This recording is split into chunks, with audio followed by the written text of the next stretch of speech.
Welcome to Mind Over Matter, where we feature young Jamaicans who are shooting for the stars. I'm your host, Margaret Boyne.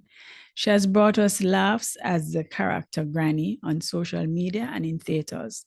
She's multi-talented, an actor, writer, producer, and entrepreneur. She shares her journey in theater. My guest is Joan McKenzie. Welcome to Mind Over Matter, Joan. Thank you for having me. It's a pleasure. You're multi-talented. You're an actor, writer, producer, entrepreneur. When did you realize that you wanted to be in theater? I realized I wanted to be in theater from grade 6. My teacher at the time used drama as a tool to prepare us for GSAT.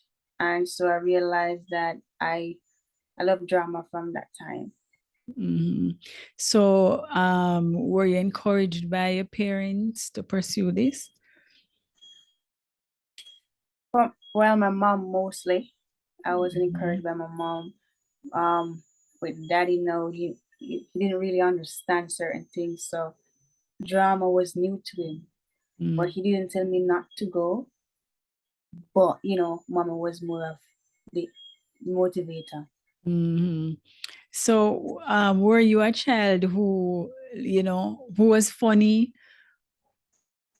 gave jokes?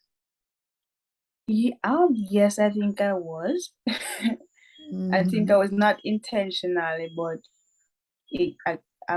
some expressions came out as funny to persons around me. Mm-hmm. So when you decided to study, because you studied at Edna Manley, were persons, kind of saying to you, boy, that is a hobby, man. Why you waste your time or go school, go study theater? Yes, most definitely. And even now when I leave there, I'm still getting that, but yes, most definitely. People were saying, yeah, go school, go study drama. Yeah, go school, go study often make people laugh. Yeah, you really, you know, else better to do. Yes, I got all of that. So tell me about your experience at Edna Manley. What was it like? Edna Manley it was difficult. College is difficult, but we young people we still find fun in a difficult situation. It was educational. The best thing I got from Edna was personal growth, confidence. So what year did you leave?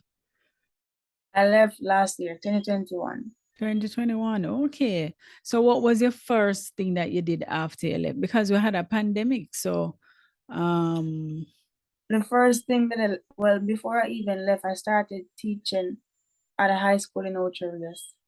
Okay. Mm-hmm. So it was Edna and then straight into the world of work. Mm-hmm. Okay. So in terms of your production and that, where did you get time to be, doing all of that while working?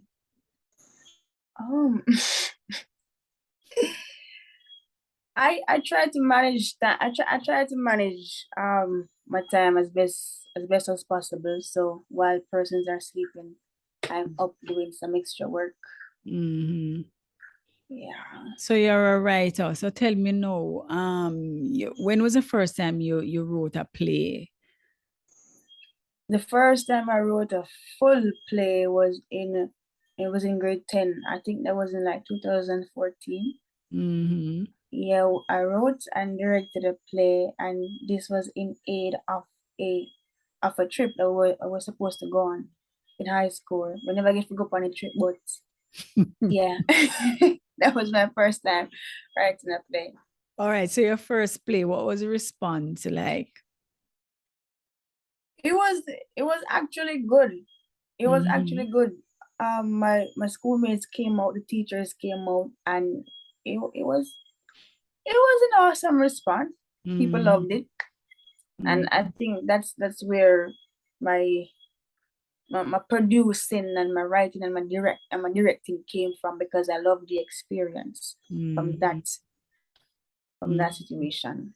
Okay, so tell me about the writing process. What's the writing process like? each project is a different process. Mm-hmm. You have a project where I have the full idea and I just make one go and write everything. Then I have a next project where I start from the bottom and then to the top. You have a project where I have to be around people to write it, and then you have a next one where I have to lock up in my room and do it. So the process, different projects brings different process. Is there any particular themes or messages that you cover in your plays, in your writing? Well, for now, I'm really family oriented. I'm really a cultural person. I love to dive in Jamaican culture. I love to produce things that a family can see. So I wouldn't say it's a specific theme, but that is where my headspace is at the moment. Family and the Jamaican culture. No, do you prefer acting rather than writing or producing? I wouldn't say prefer acting over producing and writing. I would say each of them give me, I don't know. I wouldn't say I prefer acting over producing and writing, because each of them come together, and all of them is a passion. Make Entertainment a is my passion, so it come as a package for me. So we see on TikTok and you have a character Granny. So and you do it so well. So where did you get this idea from, or were you imitating somebody? How did that come about? So I'm an only child, and I grew up as an only child. I was always around senior persons. So it's a lot of rural, real grannies, real grannies in life come together to make this one character that I'm always portraying. All right, so you launched off into filmmaking, but why film rather than play, like a stage? Why film? Well, stage performance was always what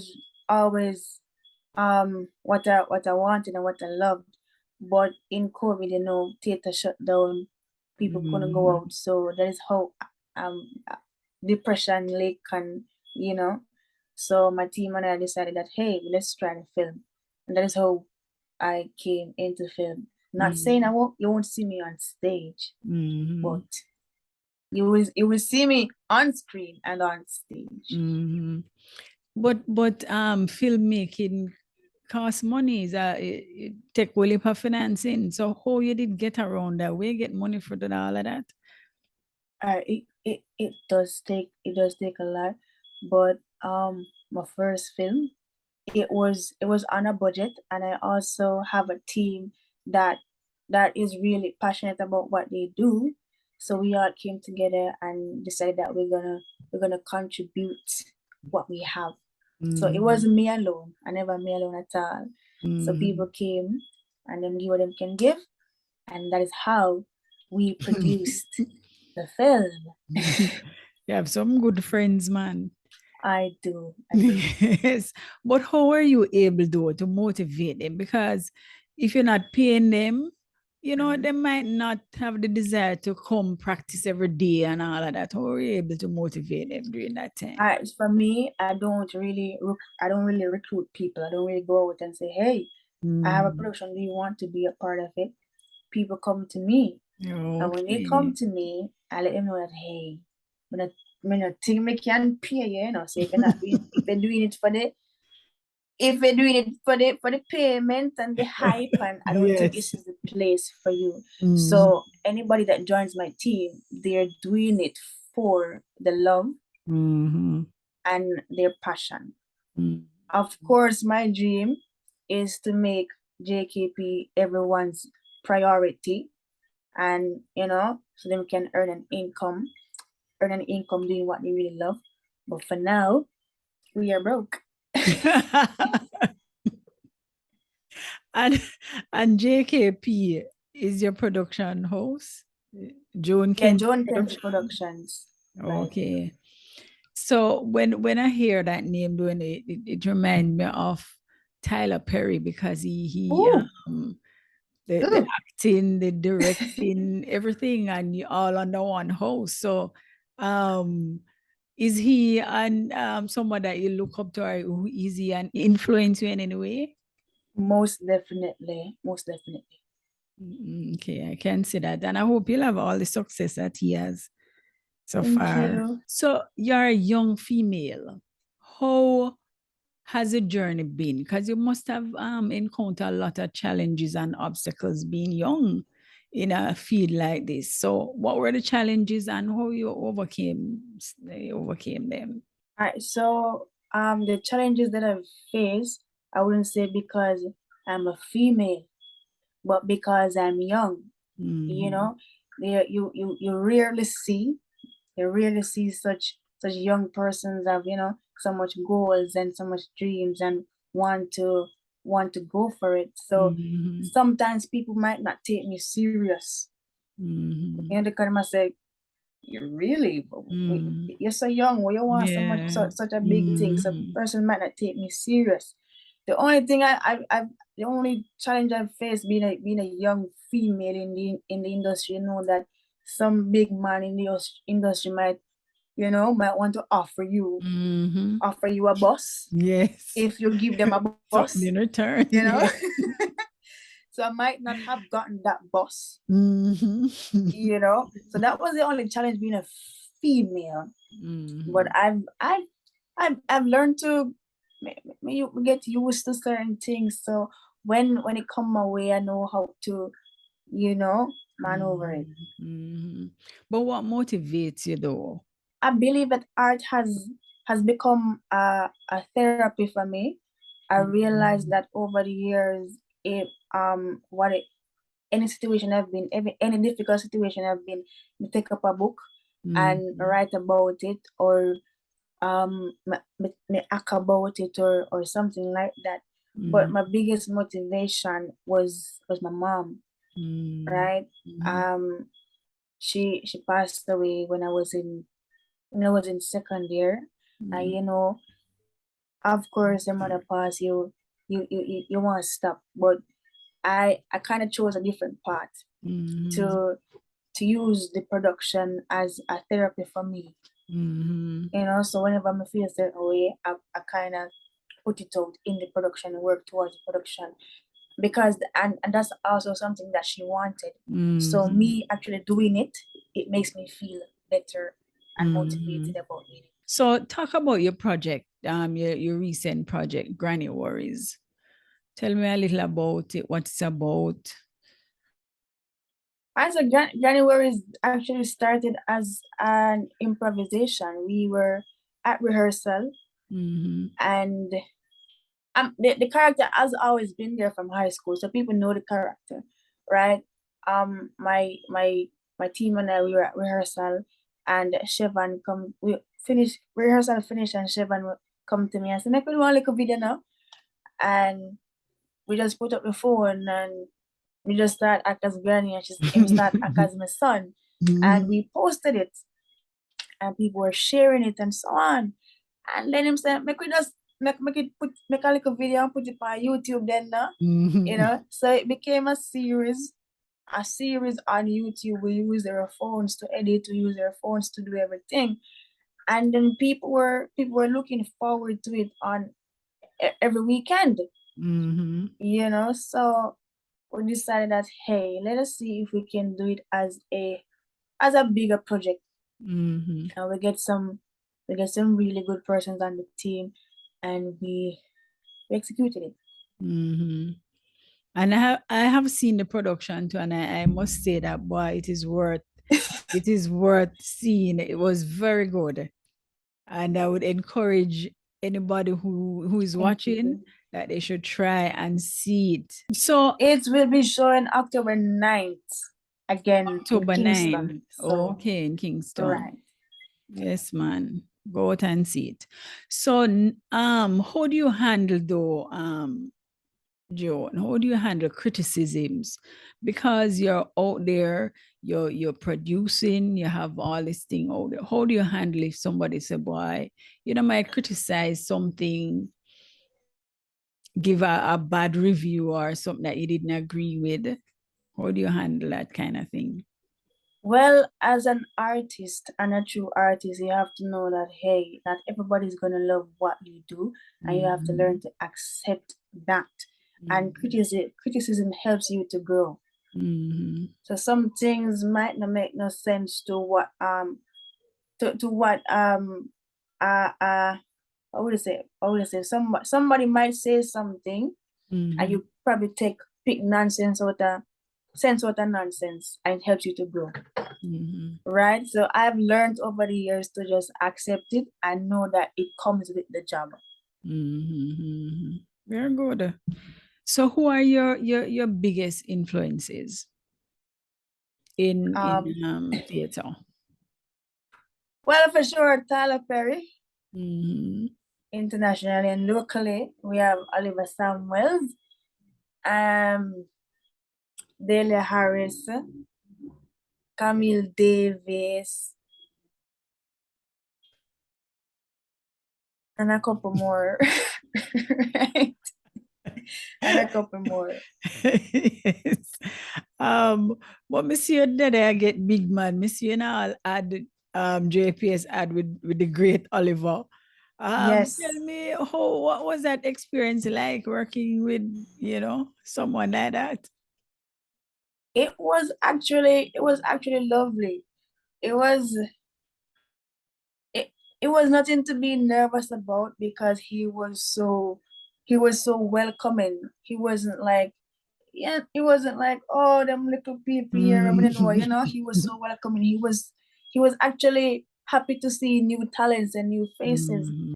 One situation was that I couldn't get a line, and he actually paused. He actually paused this shoot to help me to get it. And for that, I'm really, really grateful.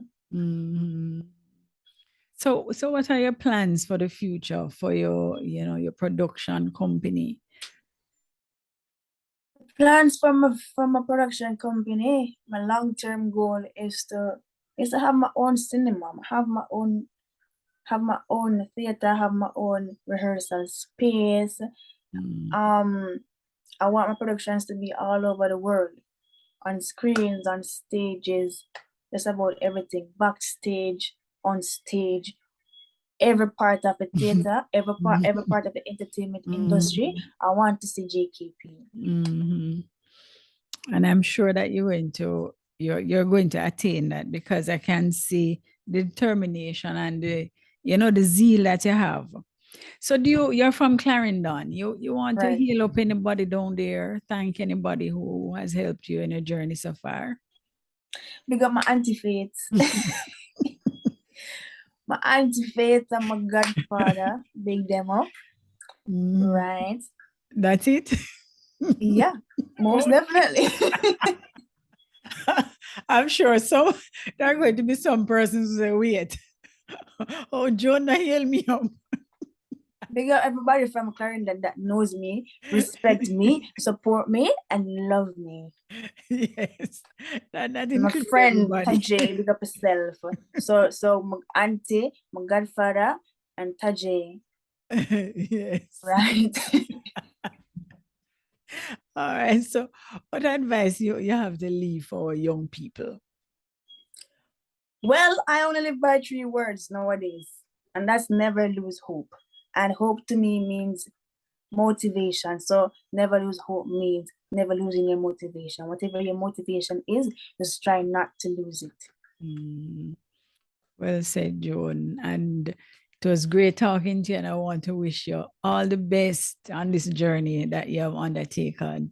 And never come see more of your production too. Yes. My stage productions opens December 30. So line up about 50 people. December 30. Yes. So it was great talking to you. Thank you. Thank you for having me.